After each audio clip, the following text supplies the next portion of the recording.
Hello and welcome to episode 20 of Terminology Tuesday. Terminology Tuesday is where I have a term of the week and I break down what it means and where it fits into the bigger picture that is the sport of dodgeball. And this week's term of the week is shaggers. So today I'm going to go through what the shaggers role is, some rules that the shaggers have to abide by, and some strategies shaggers can use to be the most successful for their team. So let's jump right into it.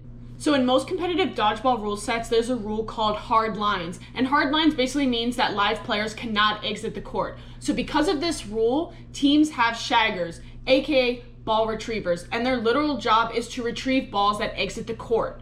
So at the World Dodgeball Championships, each team is allowed 3 designated shaggers. So a couple of rules shaggers have to abide by. 1, they cannot touch the boundary lines. They cannot touch any balls that are inbounds. They cannot touch any live players. They can only retrieve balls that have completely exited the court, which means they've completely crossed the boundary line on the sideline or the back line. They cannot cross the center line or reach over the center line to retrieve balls. They can only touch balls that are on their side of the court. Now, in order to put the balls in play, the shaggers can either place the ball inbounds, they can pass it or roll it to a live player. They can put it in the live player's hands. You'll a lot of times see players put their hands behind their back and the shagger can put the ball in their hands. Or if they so chose, they could pass it to a different shagger on their team. So sometimes this comes in with specific strategies, which I'll talk about in the next section. And shaggers are the only ones that can touch balls that have exited the court. So coaches, team staff, out players, subs, none of them can be touching balls that have exited the courts. Only the shaggers can retrieve those. There is no time limit for how long shaggers can hold onto the ball. So you can pass them a ball and they can just have it for the whole game if you never need to put it in play in order to throw it. Also, you have your 3 shaggers at Worlds specifically. They give you a special little penny jersey that you have your 3 shaggers wear. So you can rotate in who's shaggers. So for instance, for Team USA, we don't bring designated shaggers because it's really expensive to go to some of these tournaments. So a lot of times what we do is we have our 2 alternates are shagging for us, and then we have 1 team member that is rotating in every match to be the shagger for that set. So you don't have to have the same 3 people shagging the entire game. You can rotate them in, but the shaggers for each individual set have to be wearing that jersey in order to touch the ball. So some strategies that I always recommend shaggers use that I see most of the top teams do this and it leads to success. So the first one is how you separate the shaggers. So at Worlds, you're allowed 3 designated shaggers for your team. Usually you have 1 person get the left side, 1 person get the right side, and 1 person get the back side. So whenever a ball crosses the left sideline, the left shagger will shag it. When a ball crosses the right sideline, the right shagger will shag it, and et cetera, with the back.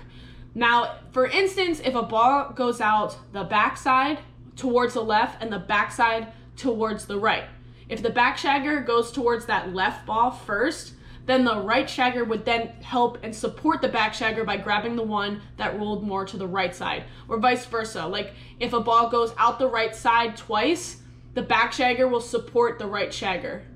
The last thing you want though, you don't want the right shagger ending up on the left side of the court or the left shagger ending up on the right side of the court, because then you have a whole side that's open, and if a ball gets thrown there, there's nobody over there to shag it, and it's going to take a long time to get it back on the court. The whole goal for the shaggers is to get the ball back on the court as soon as possible, or if it doesn't need to get back on the court right away, having it ready to be back on the court as soon as possible. So that's more when like you're last in, you don't necessarily need all 5 balls on the court at once, but you definitely want the shaggers to be quick enough that you could have that ball readily available as soon as possible. Now, some strategies for getting the balls to the live players. So the most important thing is making sure the live players can always be facing forward. The last thing you want to do is kind of hold the ball out next to them and they have to like turn to grab it. You either want to pass the ball in or roll it into them from in front of them so they can see it coming down the court.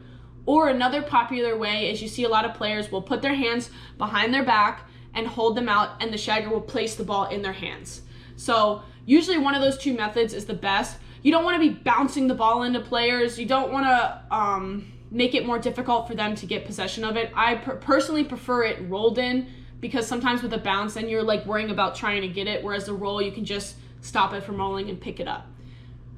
Another strategy would be when you're last in. So this kind of is a strategy for both the shaggers and the players. So one thing I see a lot of people make the mistake of is they have like 3 or 4 balls in the court and they leave them, the 2 balls, the extra balls somewhere, and go up to the line with 2 balls in their hand, and they throw one, and as they're retreating, they end up on a different spot on the court, and they can no longer access the 2 balls they put down because they're too far away, and now they only have 1 ball to work with.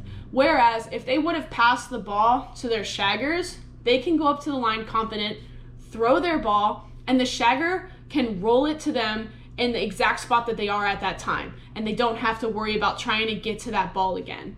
So that's especially something, I mean, I guess it depends on how you play. Personally, I think that leads to the most success because I see too many times where players will put the ball down, they'll end up on the other side of the court, and then it takes like another volley just to be able to go over and get the ball again.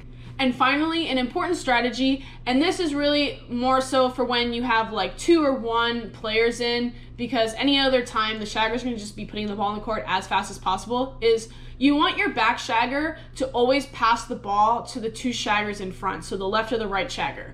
Because when you're last in, you don't want to be turning around to see how many balls your back shagger's holding. It's a lot better if they pass it to the left or right shagger so you can clearly see when you're last in how many balls are on your side.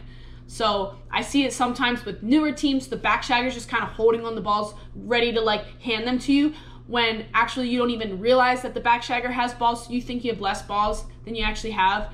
The best thing to do is to let the 2 shaggers in the front side of the court hold the ball so you can clearly see it. So overall, shaggers do play a really big factor and make a really big difference in some of these top games. I've seen them hustle and grab a ball right before the moment it crosses the center line. I've seen them pass a ball into a player at the perfect time that that player could make a defensive play or quickly throw the ball and catch an opposing player off guard and get them out. So while shagger isn't the most glorious position on a team, they definitely can make a difference, and they are super important to the game. Being able to get the live players the balls at the right time, or just making sure they don't cross to the opposing team's side, can really make a difference in the game. So I hope this video gave you a better understanding of shagging and maybe some ideas for some new strategies to try with your competitive teams. If it did, please give this video a like and subscribe to my channel. It really helps get my content out there. It helps me with the YouTube algorithm, and it will help get Dodgeball in front of more people's eyes.